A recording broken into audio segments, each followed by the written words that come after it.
Hello friends, आप सबका एक बार फिर से स्वागत है आपके अपने चैनल इग्नो ऑनलाइन क्लास में। आज दोस्तों हम सैलरी चैप्टर का थ्योरी का कैप्सूल लेकर आए हुए हैं।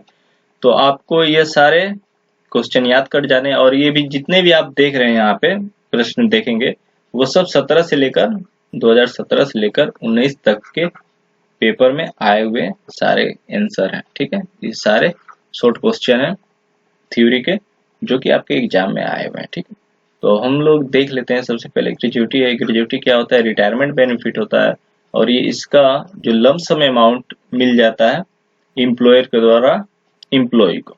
ठीक है, तो इसको हम डिटेल में बस समझा देते हैं, आप इसको याद कर लीजिएगा जैसे दिया गया है। ठीक है, जैसे कि क्या होता है ना कि जब आदमी रिटायर होगा, ठीक है, तो वो तो कहीं दूसरी जगह काम नहीं कर पाएगा।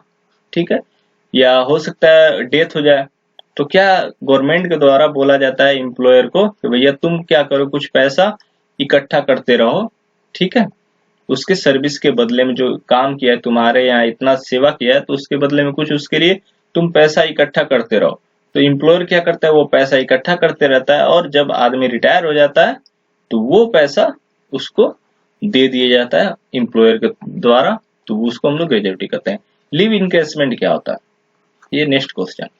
लीव इनकेसमेंट या लीव सैलरी इनकेसमेंट क्या होता है? जैसे कि आप यहाँ पे थ्योरी दिया हुआ है, हम इसको बस समझा रहे हैं।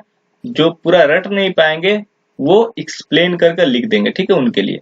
तो लीव इनकेसमेंट क्या होता है? आपको पूरे साल में बहुत सारी कंपनियां कुछ 40 दिन का या 30 दिन का 20 दिन का इस प्रकार से क्या मिलता है, छुट्टी मिलता है।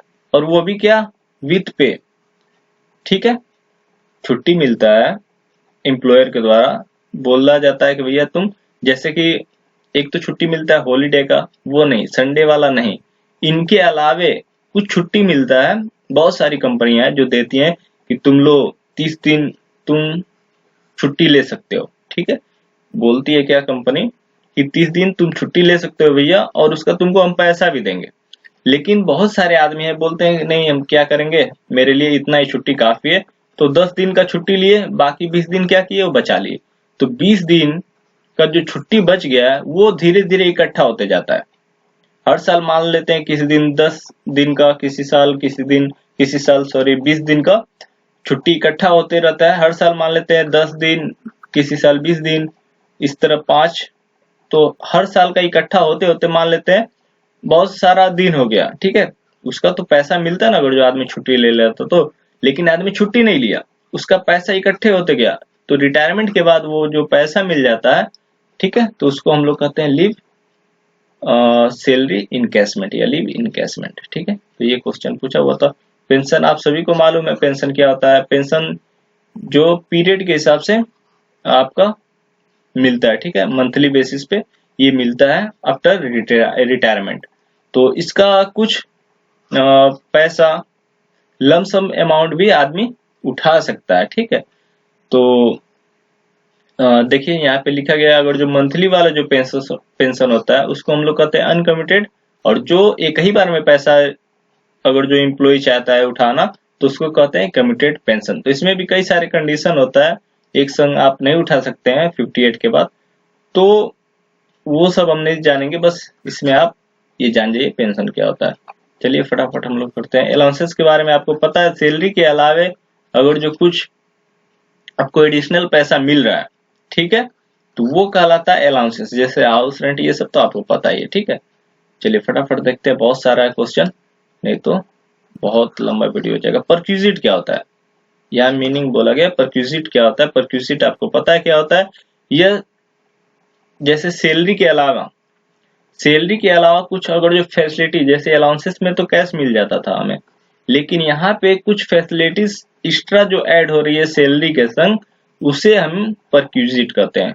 ठीक है, सिंपल भाषा में यही आपको समझा दिया। ठीक है, जो बेनिफिट एक्स्ट्रा मिलता है सैलरी के अलावा उसे हम लोग परक्यूजिट कहते हैं। अब देखिए परक्यूजिट के संग आपसे पूछा गया था रेंट फ्री एकोमोडेशन। तो रेंट फ्री एकोमोडेशन आपको याद कर लेना है, उसका पीडीएफ भी आपको दे चुके हैं कई सारे वीडियो में।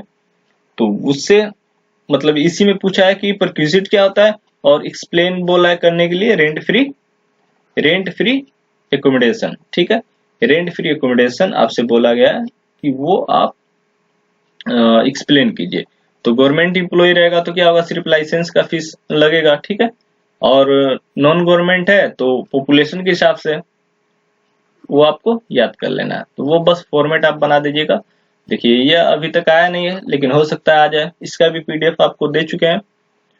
तो स्पेसिफाइड एम्प्लॉय क्या होता है, एक डायरेक्टर हो गया, ठीक है, या तो एम्प्लॉय डायरेक्टर, या तो 20% से ज्यादा उसके पास शेयर हो कंपनी का, या तो 50,000 से ज्यादा वो उसका एनुअल इनकम हो। तो यही पॉइंट आप लिख दीजिएगा, हो जाएगा।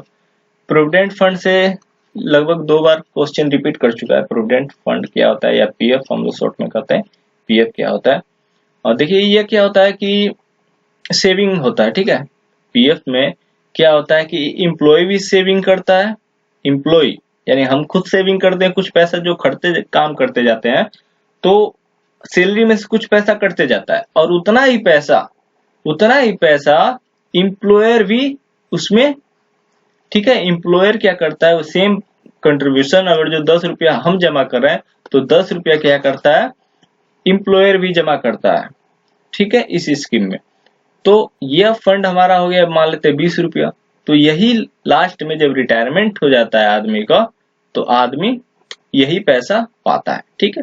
तो कई सारे जैसे कंट्रीब्यूशन है, कैसे कंट्रीब्यूशन हो रहा है, एक तो एम्प्लॉयर का कंट्रीब्यूशन होता है, एक हम कंट्रीब्यूशन कर रहे हैं, यानी हम मतलब एम्प्लॉय, और उसके बाद उस पे इंटरेस्ट जो मिलता है वो भी उसमें ऐड होते जाता है, ठीक है। एम्प्लॉयर का जो पैसा है उस पे इंटरेस्ट मिलेगा, एम्प्लॉय का जो पैसा है उस पे इंटरेस्ट मिलेगा, ठीक है। अब और जान लेते हैं ये कितने प्रकार के होते हैं। पीएफ है वो 4 प्रकार का होता है। स्टेटरी प्रोविडेंट फंड, ये क्या होता है, आप पीडीएफ में अच्छी तरह से इसको देख लीजिएगा, ठीक है। यह है आपका statutory provident fund is set up under the provisional, ठीक है, act, government and semi government organisation, local authority, railway, ठीक है, ये इनके लिए, ठीक है। और रिकॉग्नाइज है, ये आम पब्लिक के लिए होता है, जहां पे 20 से ज्यादा आदमी काम करते हैं, वहां जैसे किसी भी फैक्ट्री में 20 से अगर जो ज्यादा वर्कर हैं तो वहां पे पीएफ उनको लागू करना अनिवार्य होता है, ठीक है। चलिए अगला देख लेते हैं। अनरिकॉग्नाइज, वो रिकॉग्नाइज था, ये अनरिकॉग्नाइज प्रोविडेंट फंड है, ठीक है, जो कि not recognise by the commissioner of income tax, ठीक है, खत्म। ये पब्लिक प्रोविडेंट फंड क्या होता है, ठीक है, इसमें क्या होता है, कुछ जैसे एनी मेंबर ऑफ पब्लिक, ठीक है, वो क्या करते हैं, जो सेल्फ एम्प्लॉयड है, तो वो कुछ फंड अपना जमा कराते रहते हैं, ठीक है, बैंक में, तो वो हो जाता है पब्लिक प्रोविडेंट फंड। चलिए अब देखिए यहाँ पे आपका जो प्रैक्टिकल सम है, इसको भी हम लोग इसी में कवर कर लिए हैं। फॉर्मेट अगर जो आपको याद है तो बहुत अच्छा है।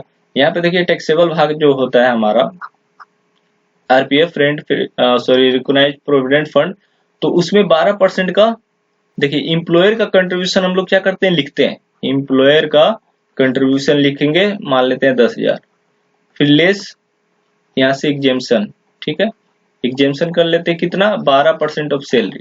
12% ऑफ सैलरी, सैलरी का मतलब क्या हुआ, बेसिक प्लस डीए, वो भी डीए क्या, forming part of retirement benefit, ठीक है, और कमीशन, बस 3 चीज इसमें हम लोग लिखते हैं इस सैलरी के लिए। पीएफ का जो भी सैलरी माइनस करते हैं, 12% का एग्जेम्पशन होता है, उसमें बेसिक ऐड करेंगे, डीए और कमीशन, बस 3 चीज, ठीक है। और ये वाला इंटरेस्ट वाला भी देख लीजिए, जो इंटरेस्ट रहता है 9.5 माइनस करते हैं, इतना का एग्जेम्पशन होता है। चलिए फटाफट देखेंगे। प्रीवियस ईयर क्या होता है, हम पहले दिन क्लास में आपको बता चुके हैं। प्रीवियस ईयर में हम लोग क्या करते हैं, इनकम अर्न करते हैं, क्या करते हैं भैया, इनकम, यहाँ देखिए इनकम अर्न करते हैं, ठीक है। और इसके अगला नेक्स्ट ईयर क्या हो जाता है, असेसमेंट ईयर, जिसमें हम इस इनकम को हम लोग क्या करते हैं, उसके ऊपर हम लोग टैक्स पे करते हैं, ठीक है। इसी में दोनों का डिफिनेशन हो गया। लेकिन हम लोग असेसमेंट ईयर का फिर से एक बार देख लेते हैं। असेसमेंट ईयर 12 महीने का होता है, और 1 अप्रैल से ये हर साल चालू होता है, और ठीक प्रीवियस ईयर के बाद आता है असेसमेंट ईयर, जिसमें हम लोग कैलकुलेट करते हैं कि कितना रुपया हमें टैक्स पे करना है, ठीक है। इसमें हम लोग का कैलकुलेशन होता है, यानी कि प्रीवियस ईयर के बाद जो आता है उसको हम लोग कहते हैं असेसमेंट ईयर, और इस साल हम लोग टैक्स पे करते हैं। चलिए अगला, ये सब आया नहीं हुआ है, हेड ऑफ इनकम, हो सकता है आ जाए इस बार। तो इसलिए हम इसको कर दिए। हेड्स ऑफ इनकम जो होते हैं, सैलरी आपको पता है, इनकम फ्रॉम, यहाँ यानी कि 5 हेड है जहां से हमें इनकम रिसीव होता है। एक सैलरी, दूसरा income from others house property, तीसरा पीजीबीपी, और चौथा कैपिटल गेन, और ये income from other source. 5 head है, तो इस प्रकार आपको याद कर लेना है। अब देखिए यहाँ पे आपसे अगर जो पूछ दे ग्रोस टोटल इनकम, तो यहाँ पे एक लाइन का है, लिख लीजिएगा। अगर जो पूछ दे आपसे टोटल इनकम करके आ चुका है सम, ग्रोस टोटल नहीं आया हुआ है अभी तक, तो ग्रोस टोटल आपको याद कर लेना है, ठीक है। तो आप फॉर्मेट भी बना सकते हैं, ठीक है, या तो नेट इनकम बोले तो ये फॉर्मेट में कुछ नहीं है, सैलरी लिखना है, सारा 5 हेड लिख दीजिए, ठीक है। तो 5 हेड आप लिख दिए, फिर less adjustment of setup carry forward लिख देंगे, तो ग्रोस टोटल आ जाएगा, उसमें से डिडक्शन घटा देंगे तो टोटल इनकम आ जाएगा। आप फॉर्मेट भी बना दीजिए अगर जो ये हेड आपको नहीं याद हो रहा है। याद क्या करना है, बस वही तो लिखना है कि gross total income is aggregate of income under all 5 head, ठीक है, ये सब आप कर लीजिएगा वही चीज, ठीक है। अगला देखते हैं, इंडिविजुअल क्या होता है। इंडिविजुअल मीन्स नेचुरल पर्सन, कोई भी एक आदमी है वो अगर जो अनसाउंड माइंड और इंक्लूड से माइनर और ए पर्सन, ठीक है, ये सब आपका सभी इंडिविजुअल है।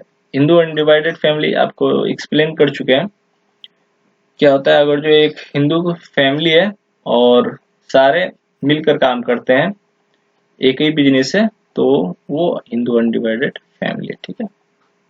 जो मेन मेंबर ऑफ हेड होगा उसमें जो हेड होता है उसके हाथ में सारा टैक्सेबल होता है। यहाँ देख लीजिए, Muslim undivided family can not be treated as Hindu undivided family, सिर्फ हिंदू अनडिवाइडेड फैमिली हो सकते हैं, ठीक है। चलिए अगला अगला अगला ये देखते हैं। डोमेस्टिक कंपनी क्या होता है, इंडियन कंपनी डोमेस्टिक कंपनी है, ठीक है, ये हटाइए। और फॉरेन कंपनी जो डोमेस्टिक नहीं, वो फॉरेन है। एसएससी का मतलब क्या होता है, जो टैक्स पे करता है, जो लाइबल है टैक्स पे करने के लिए, उसको हम लोग एसएससी कहते हैं। तो ये पीडीएफ में है, आप इस सारा देख लीजिए, शॉर्ट में सब समझा रहे हैं, ठीक है। पर्सन क्या होता है, पर्सन का मतलब ये सब, पर्सन का मतलब एक इंडिविजुअल पर्सन हो गया, हिंदू अनडिवाइडेड फैमिली, कंपनी जो कि टैक्स पे करता हो, ठीक है, एसएससी, ठीक है। हम लोग का जो था ये सारे क्या है, पर्सन है। जैसे कि आपको दिखाते हैं, एसएससी का मतलब हो गया क्या, एक पर्सन। तो इस पर्सन में कौन कौन आ जाएगा, इस पर्सन में ये सब आ जाएंगे। एक इंडिविजुअल पर्सन होगा, या तो हिंदू अनडिवाइडेड फैमिली होगा, या कंपनी, या तो, ठीक है। चलिए, तो अब खत्म हो चुका है आपका सारा थ्योरी, यानी कि जो भी थ्योरी अभी हुआ है वो सारे के सारे थ्योरी आपके पिछले साल जो भी पेपर हुए हैं उनमें आए हुए हैं। सैलरी चैप्टर का समझिए पूरा कंप्लीट हो चुका है थ्योरी का पोर्शन। अगर जो कुछ हमें आगे लगता है कि वो क्वेश्चन आ सकता है तो वो अगले वीडियो में आपको करवा देंगे, ठीक है दोस्तों। मिलते हैं नेक्स्ट वीडियो में। आप लोग इसको अच्छा से याद कर लीजिए, इसका पीडीएफ भी आपको मिल जाएगा 1-2 घंटे के अंदर में। तो इसका पीडीएफ है वो आप देख लीजिएगा, अच्छे से उसको रीड कर लीजिएगा।